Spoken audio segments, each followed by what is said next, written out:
All right, and sorry for that interruption, students and Steve. Just what happened, I just ran out of disk space. All I needed to do was just delete a couple videos, and now we are back in business.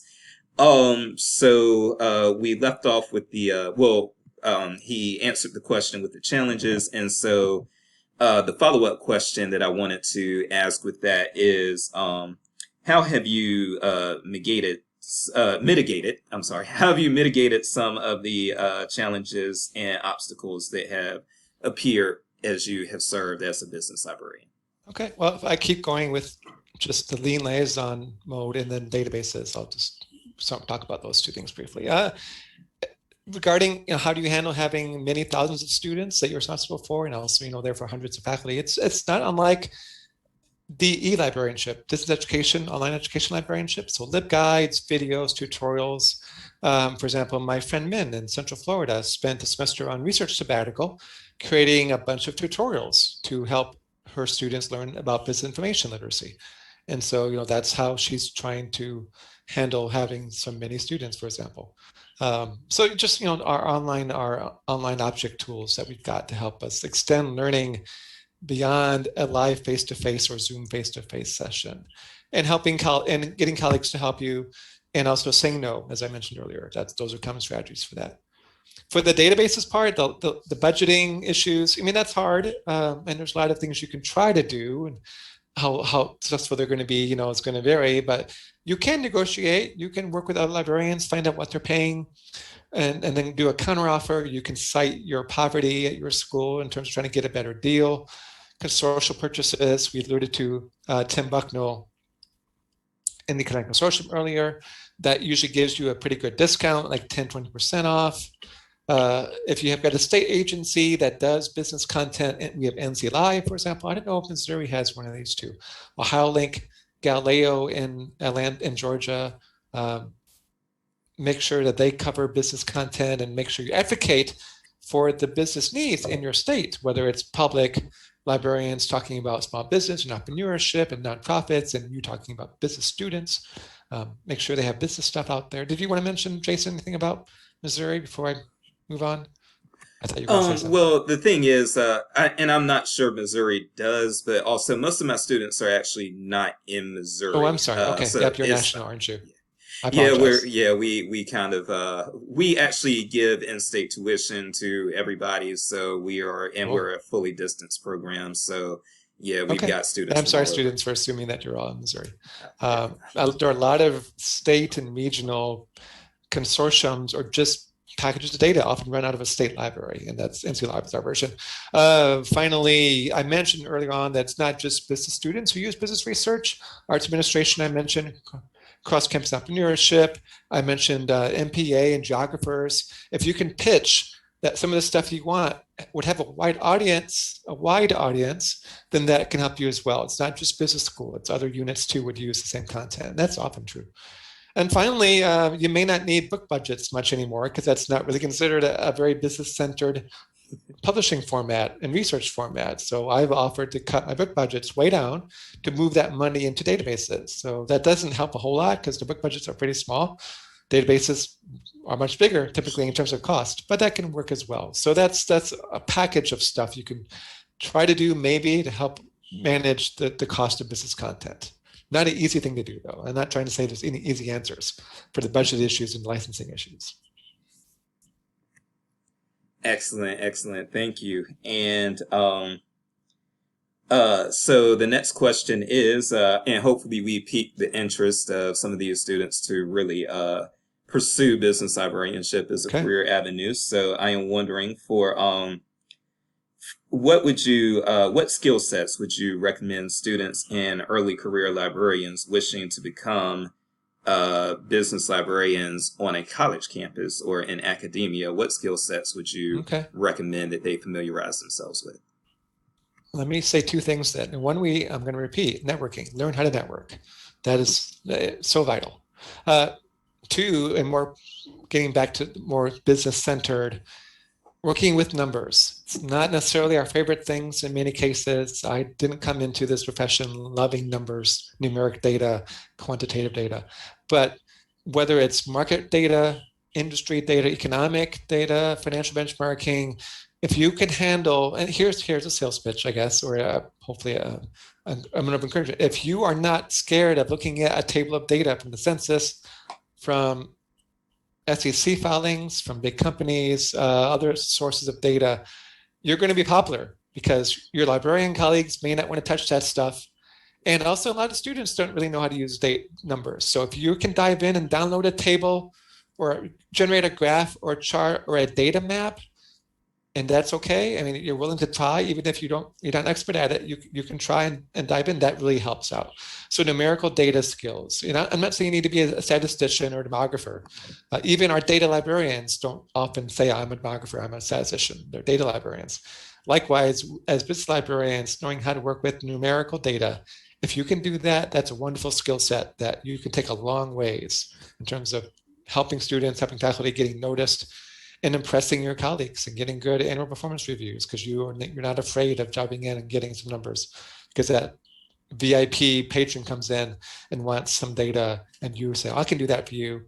And then an hour later you have it, or something similar to what that person wanted.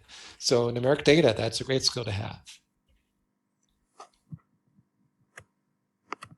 All right, awesome. Thank you. And what are some other things that you believe that those wishing to become business librarians at academic libraries should know? The good, the bad, the ugly, the Okay. fantastic, whatever you got. We talked about skills, but there's also mindsets. Let me mention Dr. J's mindsets just briefly. And then, yeah, okay, I thought of the other thing I'm going to say too. So yes, like numerical data, knowing business concepts, the skill sets, that's vital too.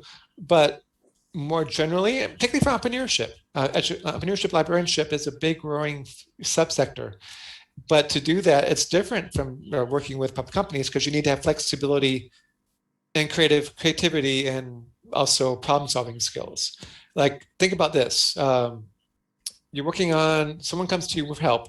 Could be a student, could be someone from the community who has this new idea for a business, or could be a nonprofit too. But it's so new, there's no like industry that it connects with. And there may not even be existing market data. There's no competitor competing product or service. So you can't find competitor information and then say, well, here's your market. Here's what you're going to be like. No, there's no market yet because it doesn't exist.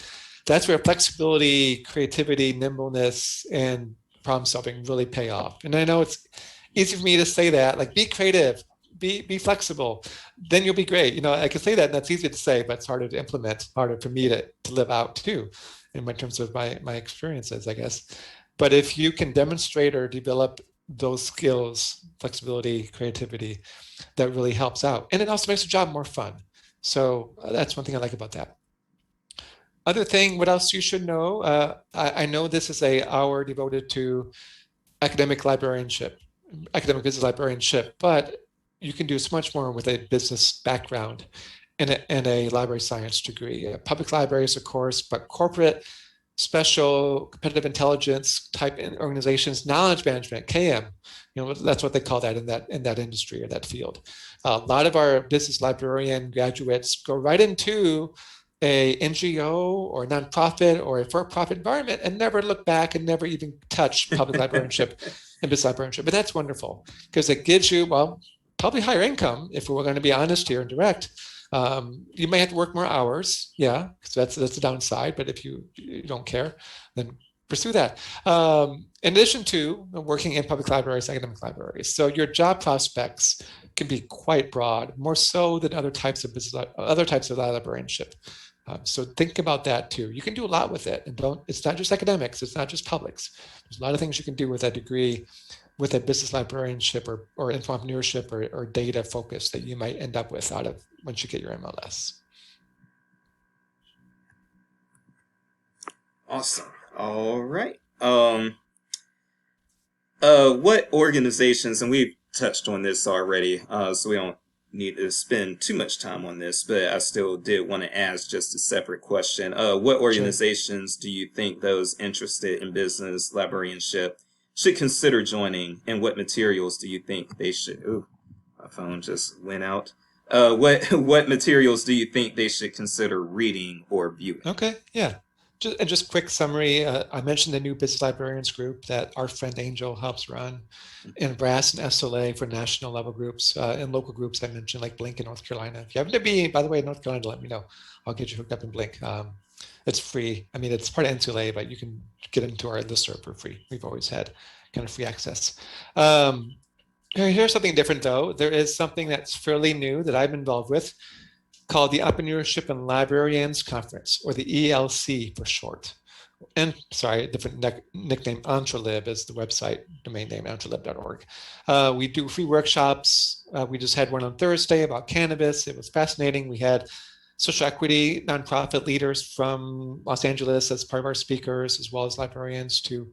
So ELC exists, and it's free so far. And so I encourage you to get involved with that. In terms of reading, there's two main journals. One of them is open access, one of them is not. Ticker, which is now run from, used to be out of McGill and Toronto, no, Montreal, sorry. It's now run by a bunch of different library directors. But Ticker, you can just Google Ticker Business Librarianship, you'll find it.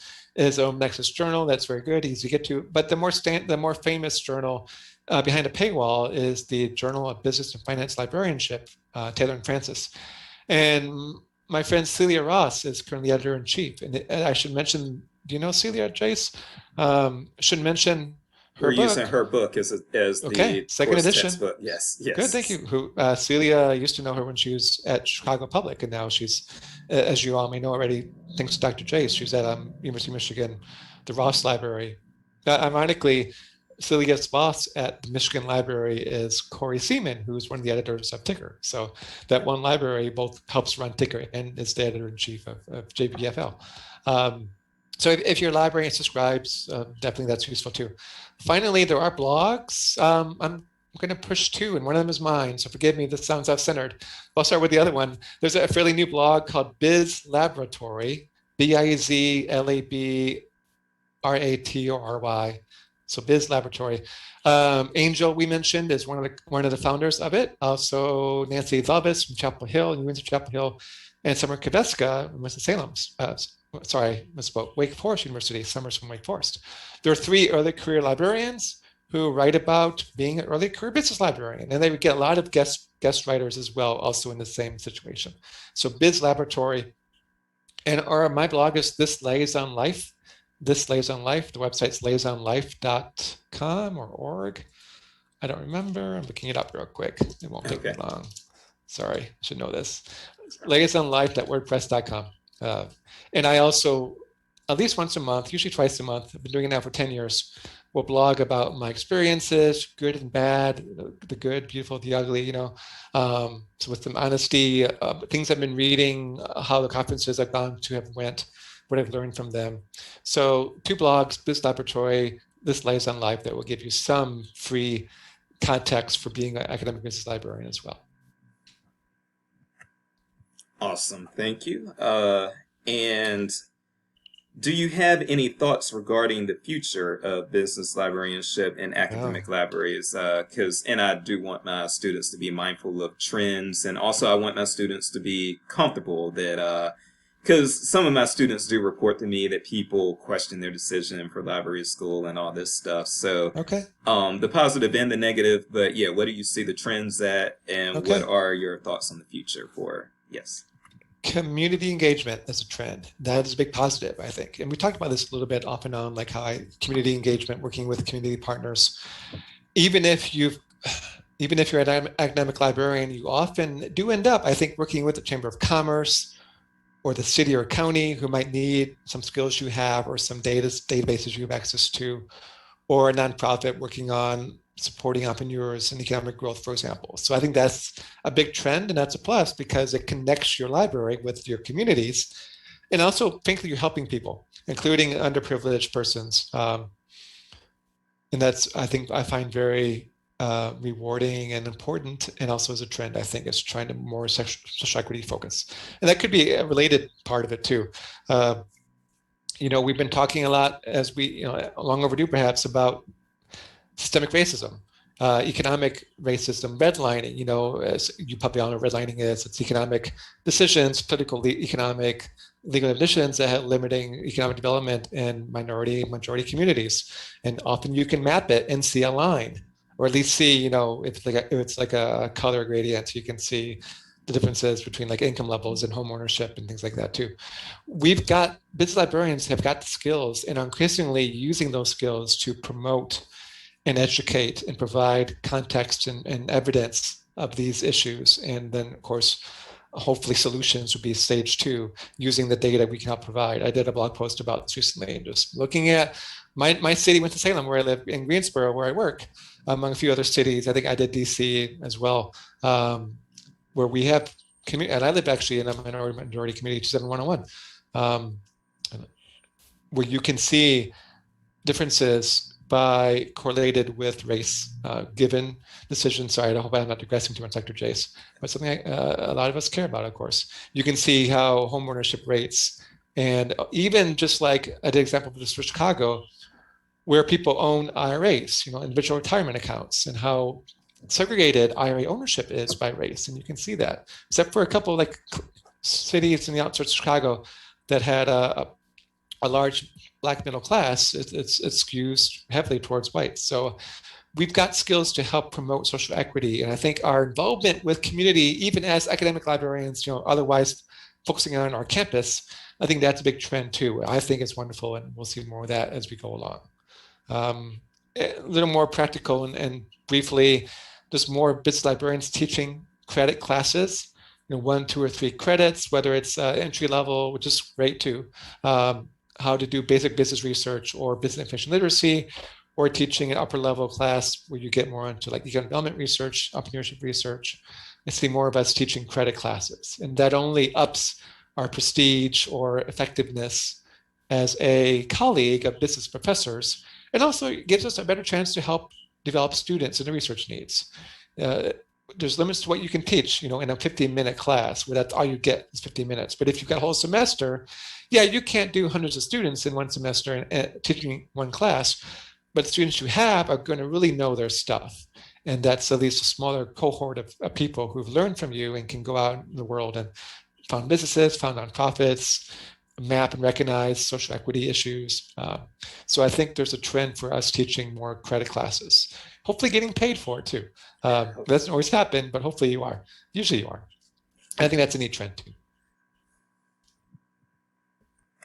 Okay, yeah, I will say, because I taught a 4 credit class at Coastal Carolina while I was there and did not Oh, get cool. paid I for it. remember that. So yeah, Oh, there yeah. is a possibility that you might not. All right, cool. And that brings us to the end of the interview, except for I do always open the floor Mm. for my interviewees to just mention anything else that we may not have covered, things that you would find important and worth bringing up. And thank you, Dr. Jace. I think I've talked a lot already. Probably shouldn't say much more here just to honor your time. I do hope students, you've experienced my enthusiasm with what my career has turned out to be and what I think about business librarianship. And I apologize if I was talking too fast, but I do that in part because I get excited talking about this. And these are good questions Dr. Jason is asking too. Business librarianship can be very rewarding, fun, interesting. It changes quickly, which I like. And I think most of you probably would like that as well. Easy to get noticed, and it gives you a lot of possibilities for work and accomplishments after you earn that MLS. So if this interests you at all, I encourage you to keep pursuing it. If I can be of service to you, please let me know. Dr. Jace has said, I have been around for a little while and have a pretty big network. So if I can, and I'm not kidding, email me. Dr. Jace can put a link in Canvas or whatever system you guys use over there in Kansas City, Jace. If I can support you as you pursue other opportunities or just think deeper about whether you want to focus on this kind of work, I encourage you to do that though. That's all. Okay, and we do use Canvas, and that can definitely, because that was going to be a question I was going to ask you, was whether or not my students could follow up Yeah, with you please if they do. like Yeah. to. Okay, cool. So I will put your email address in with the video in Canvas, and yeah, so that's pretty much everything. I do appreciate your time. I know this is going to be very helpful for my students, and so I'm appreciative, and Well, keep doing the great work that you're doing, Thank and you. I'll try. and I'll be in touch because UNC Greensboro was where I got my Yeah, start. good. So Mhm. yes, yes, So cool, cool. students, good luck this semester and good luck in your careers. And thank you, Dr. Jace, for hosting this and asking a lot of good questions too. Excellent. Thank you for being Mhm. willing to participate, and Mhm. I will follow up with you by email later this afternoon with something else. Okay, So yes, sounds thank good. you so much, Steve. All Thank right, you. you Take care, take care. everyone. All right, thank you. Bye bye.